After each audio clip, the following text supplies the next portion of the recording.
Hello, my name is Nicole, and thank you so much for taking the time out to listen. This is the final audio of this series. This time, women, we're talking about your family. We're talking about your family. We're talking about your intermediate as well as your extended relatives. We're also talking about in-laws. Women, you need support.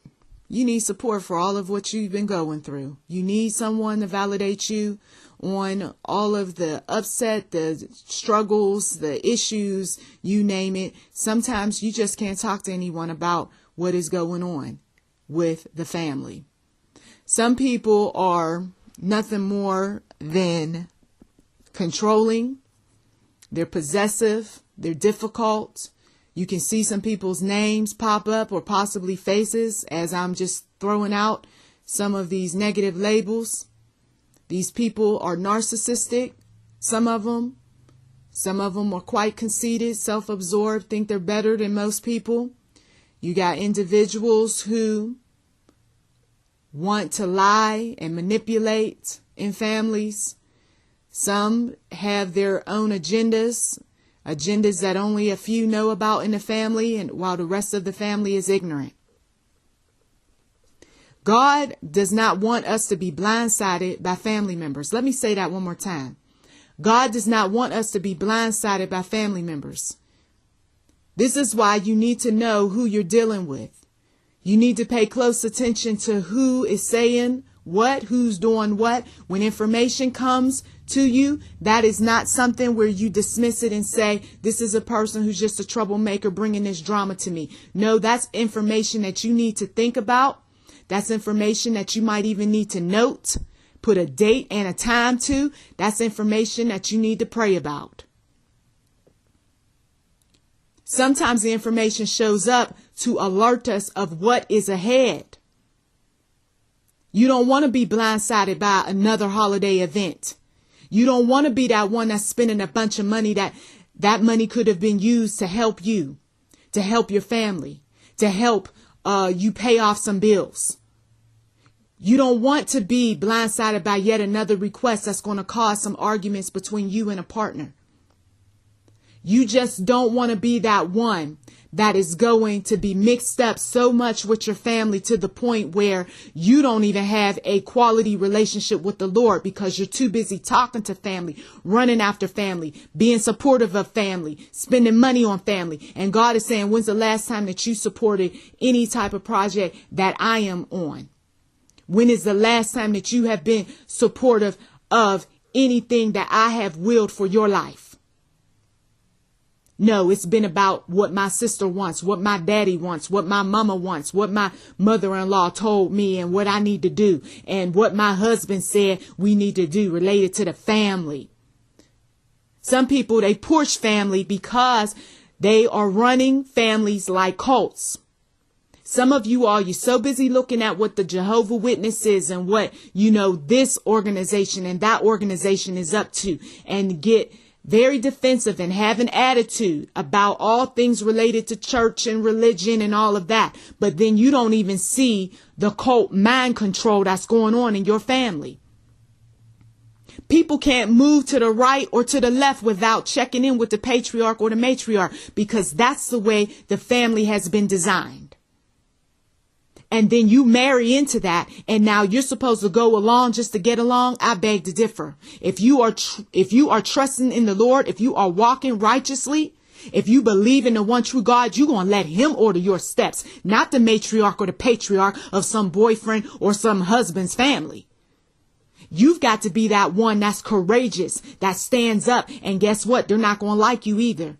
They're not going to like you, but hey, they hated Jesus. They're going to hate you too. Because when you trust in the Lord and you ask the Lord to give you the words to speak to some people, 9 times out of 10, they're not going to like you for it.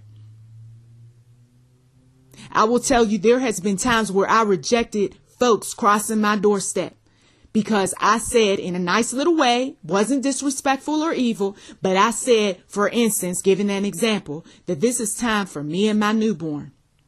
I'm not looking to have my newborn being passed from hand to hand to hand.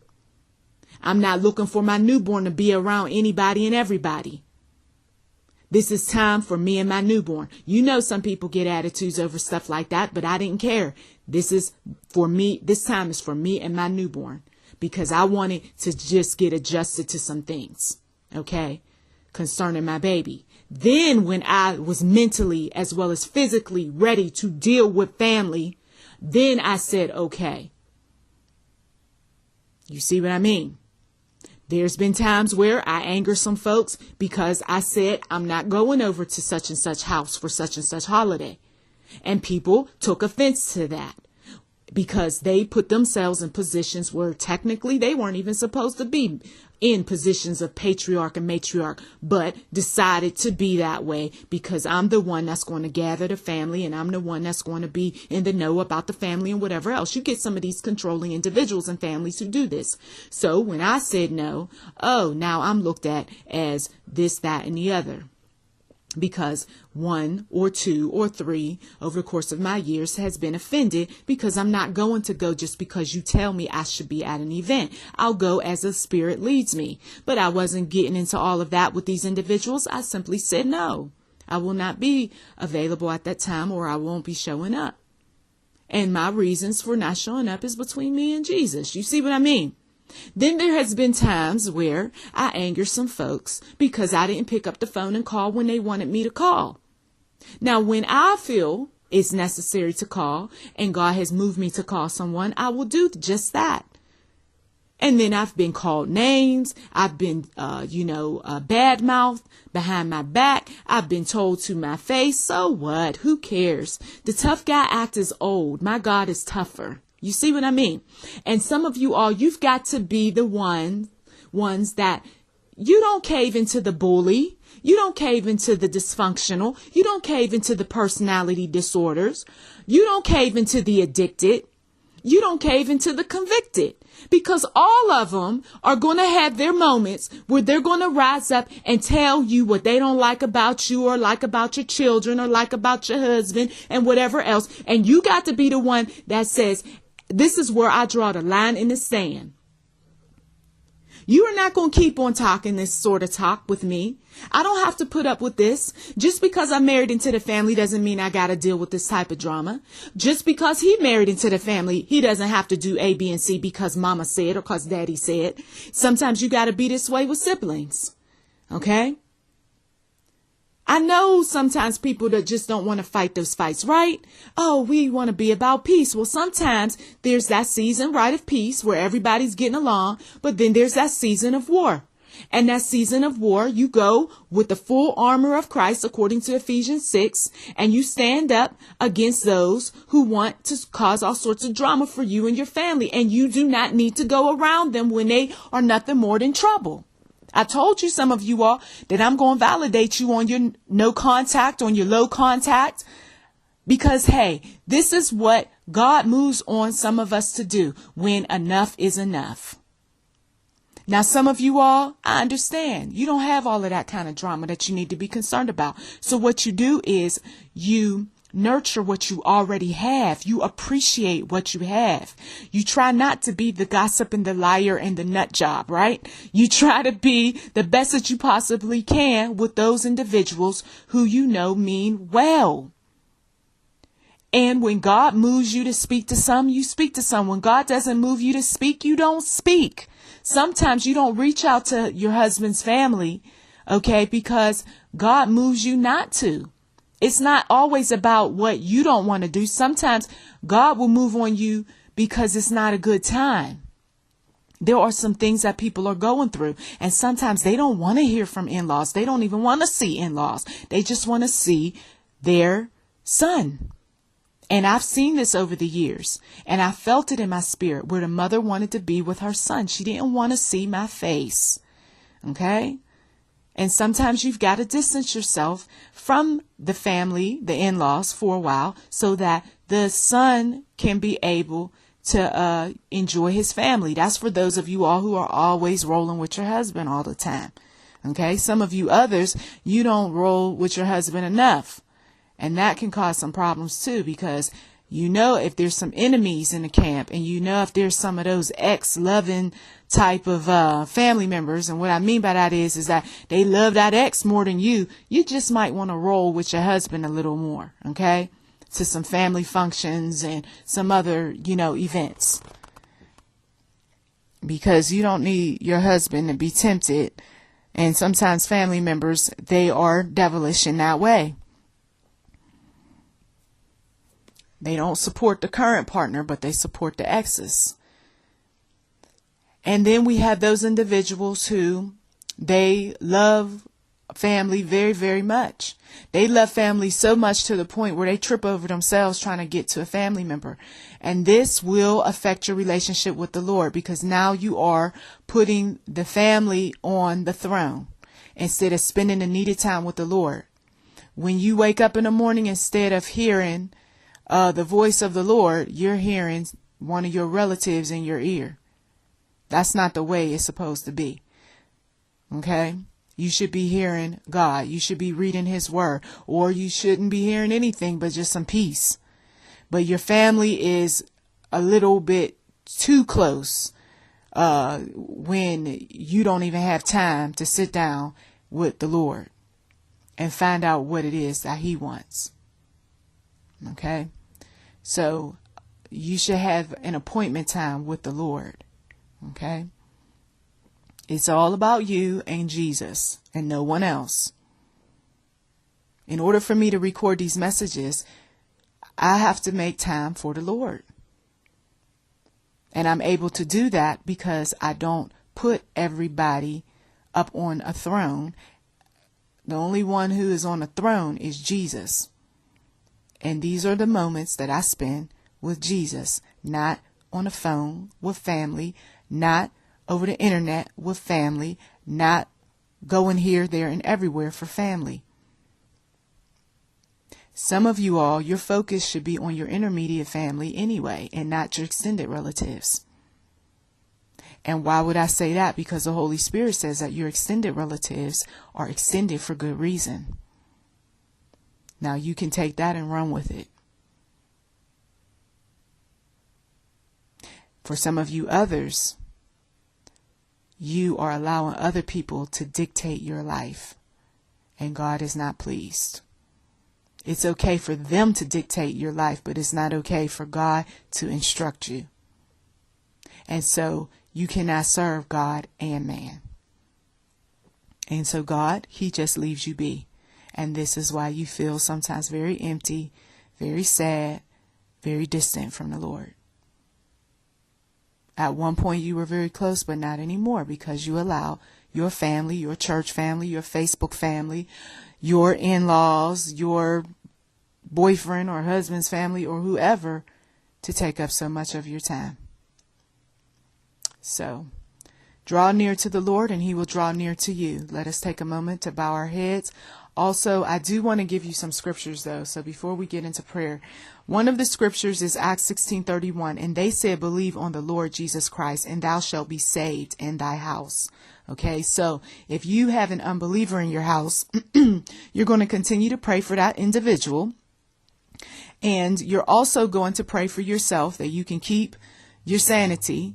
Okay, because sometimes unbelievers can really press on your mind, your body, and your spirit. Okay. Also, if you don't have to be around certain individuals who you know are unsaved and they're causing a lot of problems, then you don't be around them, especially if they're drinking or they're using drugs. If anything, you encourage them to get help. And if they don't want to get it, then once again, you don't need to be around those individuals. If you need to call the police, then you call the police. You do what you can to enforce the law. Okay. And if your law in your house is, as for me and my house, we're going to serve the Lord, and the addict wants to keep on causing some problems, well, you got to enforce the law. And that means sometimes calling the police on some folks. And yes, the extended relatives are going to have an attitude, and they're going to possibly not want to talk to you and whatever else. But sometimes people leave you no choice. Joshua 24:15, and if it seem evil unto you to serve the Lord, choose you this day whom ye will serve, whether the gods which your fathers served that were on the other side of the flood, or the gods of the Amorites, in whose land ye dwell. But as for me and my house, we will serve the Lord. Okay. Ephesians 4:31-32. Let all bitterness, right? If I'm serving the Lord, then I got to let all bitterness and wrath and anger and clamor and evil speaking be put away from me, right? And for some of you all, this is what you're supposed to be doing. You're supposed to put away all of this from you with all malice, and be ye kind one to another, tenderhearted, forgiving one another, even as God for Christ's sake hath forgiven you. Now, let's not look at forgiveness as some little lightweight type of thing. Forgiveness is serious. Forgiveness is that I refuse to continue to act in certain ways where I want revenge. I refuse to come at you in a way where I'm going to launch some spiritual warfare on you. You see what I mean? I have let go of the matter. But that does not mean that you are allowed to sit at my table. That doesn't mean that you are allowed to be around me. Okay? You see, because some people, you open up the door and then they want to come on in and they want to control you all over again. They want to disrespect you all over again. They want to demand that you do this and do that all over again. And that's why the door stays closed, because God wants to be center in our lives. He's a jealous God. He doesn't want us to be allowing people to come into our lives to be acting as if they are gods. Now, if they have changed and if they recognize that their behavior is toxic in some kind of way, then they just might change and they may end up doing what is right. And then God will open up that door. But God knows the heart of a man or a woman. And if their hearts haven't changed, guess what? That door is not going to be open. Okay. Now, when it comes to children, we are not supposed to be letting children run around doing any and everything. And when it comes to adult sons and daughters, we have our words that we speak according to the will of the Lord, but we are not to control them and we're not to provoke them to wrath. Proverbs 22:6 says, train up a child in the way he should go, right? So you trained up a child, for instance, already, and that child is now an adult. So your work is finished. But for those who have young children, you are to train up a child in the way he should go. And sometimes you got partners that have issue with that. You have in-laws that have issue with that. You might even have people in your own family that have issue with you training a child. You treat him like, he's a little soldier, or you this or you that. Just ignore those voices. And if you need some serious help, then you talk to professionals. Because a lot of times the people who are running their mouths are the ones who didn't do such a good job or were troubled themselves. So you train up a child in the way he should go. You pray about how to train that child. And when he is old, he will not depart from it. And this is why I am with the Lord now, because years ago I was trained by teachers who believed in the one true God, you see. And then when I fell away from the Lord, I came back, though, because of that early training. So it does make sense to spend some time teaching the children. And sometimes you got to preach to the children. And then when they're adults and they come and they got these petty issues or they got serious issues, sometimes you got to train them again because they forgot. Exodus 20:12, honor thy father and thy mother, that thy days may be long upon the land which the Lord thy God giveth thee. And most of you all, you are aware that that simply means respect. Okay. And sometimes you got to distance yourself from parents to keep from being disrespectful or dishonorable, because, hey, your anointing is not worth losing it behind someone provoking you. Now, Ephesians 6:4 says, and ye fathers provoke not your children to wrath. Okay, but bring them up in the nurture and admonition of the Lord. And some fathers provoke children, whether they're doing it indirectly or directly. Okay, sometimes they can do it through third-party sources. So once again, when we know that this sort of thing is going on, we are not supposed to be putting ourselves in a position where we can dishonor, okay, or be tempted to dishonor. Proverbs 13:22, a good man leaveth an inheritance to his children's children, right? And some of you all, you know of some good men who did that. Other ones did not. A good man leaveth an inheritance to his children's children, and the wealth of the sinner is laid up for the just. Okay. Proverbs 23:24 says, the father of the righteous shall greatly rejoice, and he that begetteth a wise child shall have joy of him. But if you got a father or many fathers who are rebellious against the Lord, then they're not going to be joyful that you have decided to walk with Christ. They're not. Because remember, they hated Jesus and they're going to hate you too. Psalms, we're going to close it out with Psalms 128, 1-4. Blessed is everyone that feareth the Lord, that walketh in his ways. Okay. And this is part of the reason why some members of your family are not being blessed, because they do not fear the Lord and they don't walk in his ways. For thou shalt eat the labor of thine hands, happy shalt thou be, and it shall be well with thee. Thy wife shall be as a fruitful vine by the sides of thine house. Okay, that's supposed to be the ideal wife. We got a lot of wives that are unfortunately not walking with Christ. But the wife shall be as a fruitful vine by the sides of thine house, thy children like olive plants round about thy table. Behold that thus shall the man be blessed that feareth the Lord. Once again, you are to fear the Lord. You are to fear the Lord. Those individuals who are having problems, though, concerning the children and so forth, my suggestion to you is correct your children, okay? Proverbs 29:17 says, correct thy son, and he shall give thee rest. Yea, he shall give delight unto thy soul. Okay. Initially, it's going to be difficult, and there's going to be rebellion. There's going to be frustration and so forth. You were once a child. I was once a child. We all know how it was, especially during those teen years. But then eventually, as the hormones start to calm, and sometimes a doctor's appointment can help. Vitamin supplements can help too. And it can quell a lot of that. I did research years back, before I had teens, to find out what I could do to make it easier in my household. Okay. Once they became teens. And a lot of times it's just simple vitamin supplements and exercise and, getting away from the television screens and getting away from the family sometimes. Sometimes you need to just if you got more than one child, you need to just take one child and be alone with that child for a while. If that means nothing more than, going to a local park or, walking through a mall or something, give that child some undivided attention. Okay. And that can do wonders for their growth.